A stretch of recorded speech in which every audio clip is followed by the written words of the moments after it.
Baik, bismillah kita lanjut untuk baca halaman 9.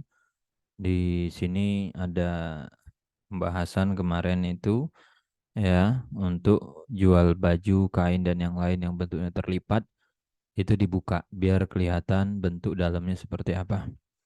Dan kemudian nanti wakana sofikon kadibaji fala buddha min ru'yati wajhai ma'an. Jadi ada nanti kain-kain yang perlu dilihat dari dua sisi sekaligus, jadi harus dibolak-balik lah. Nggak hanya sekedar lihat saja luarnya, tapi juga dia dibolak-balik.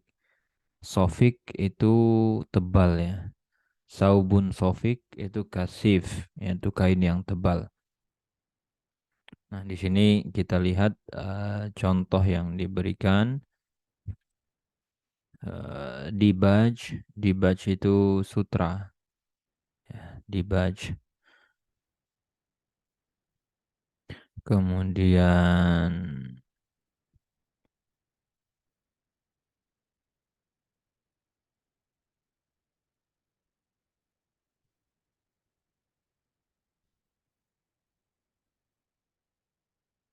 ya mungkin di bordir atau apa ya. Kemudian kita lihat di sini footnote-nya Az-Zalali. Ini jenis kain, nggak tahu saya ya. Jadi sutra yang bentuknya seperti apa?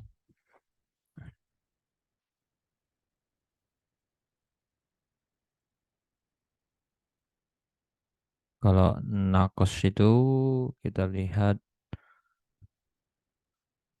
yang timbul di bordir ya. Nakos.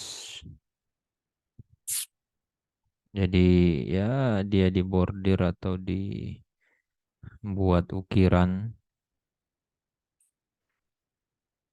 Ini beliau menyebutkan contoh, intinya adalah ada kain-kain yang dia perlu dilihat dari dua sisi, luar dalam bolak-balik, maka nggak cukup hanya lihat luarnya saja. Ya, kemudian ada juga kain-kain yang tidak ada perbedaan di bagian luar atau dalamnya. Ini nomor dua ini apa ini? Saubun khasin minan cotton. Jadi bahan yang terbuat dari katun ya. Kirbas.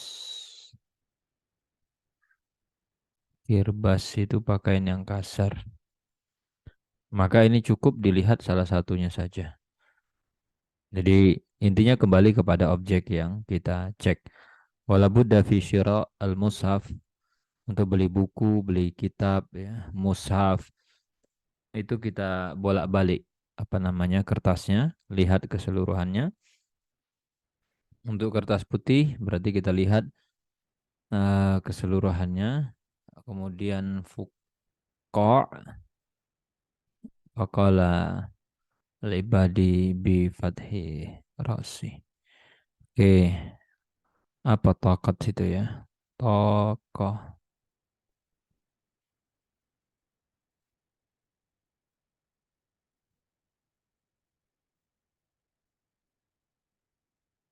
kapasitas kartu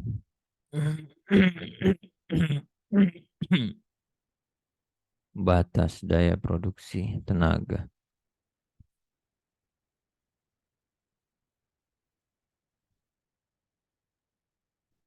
Kalau untuk kertas apa halaman ya?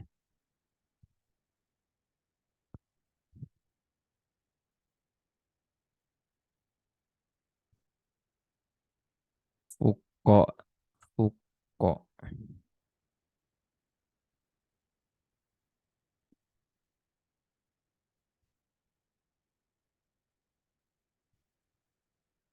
fuko itu bir. Fuko. Kenapa fuko? Fuko al-kuz. Syarab ladhi yuba.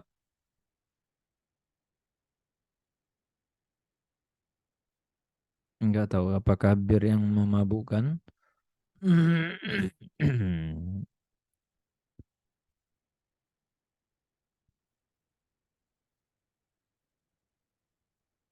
فقاعة سمي بذلك لأن الرغوة التي تخرج من فم الكلب. Tapi di sini dari delima juga ya. Zabib juga sama.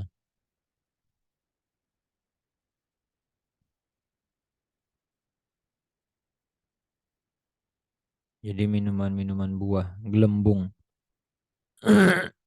Jadi dia itu fuko itu dari kata gelembungnya itu, gelembung airnya. Fukoah. Jadi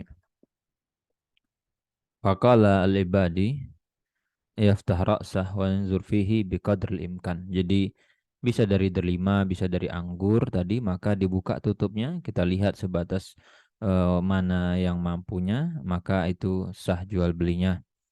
Imam Ghazali menyebut di dalam kitab Al-Ihya beliau musamahabi diizinkan dan Nawawi mengatakan asahul qaul Ghazali ya seperti itu.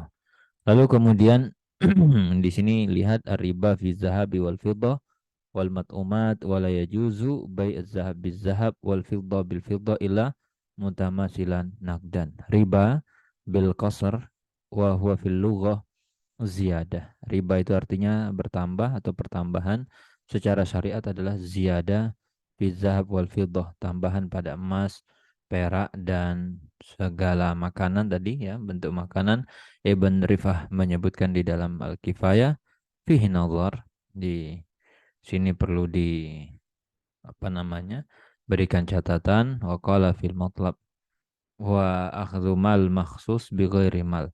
Itu mengambil harta yang secara khusus sudah ditentukan tanpa memberikan imbalan harta wa fihi nazar aidan. Itu definisi, kemudian hukumnya haram berdasarkan dalil-dalil Al-Quran, Sunnah, dan Ijma. Allah berfirman, wa ahallallahu al-bai' wa harrama riba. Rasul juga menyebutkan la'anallah akilar riba wa mukilah wa syahidah wa katibah.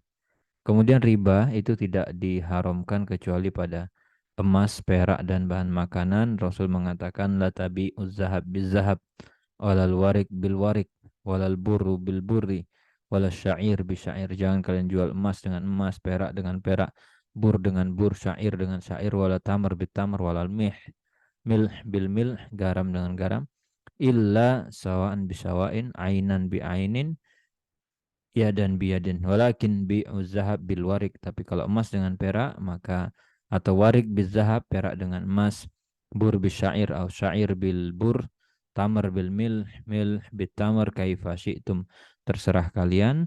Faman zada aw istazad faqad arbah. Maka nanti kalau dia tidak sama pada item-item tadi jadi riba. Rawahu Syafi'i. Hadis riwayatkan Imam Syafi'i. Hadis ini menyebutkan bahwa apa yang disampaikan Syafi'i, bai'iz zahab bizahab, fiddah bi fiddah minasyirati tamasul.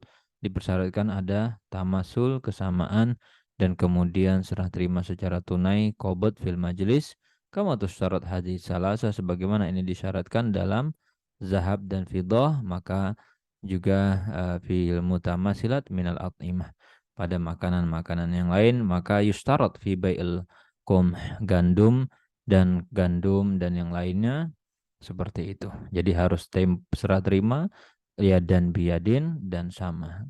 Tidak boleh ada penundaan dan kemudian terjadi serah terima di majelis. Baik, itu yang kita bisa baca halaman 9. Insyaallah nanti kita baca lagi yang halaman 10-nya. Mudah-mudahan bermanfaat.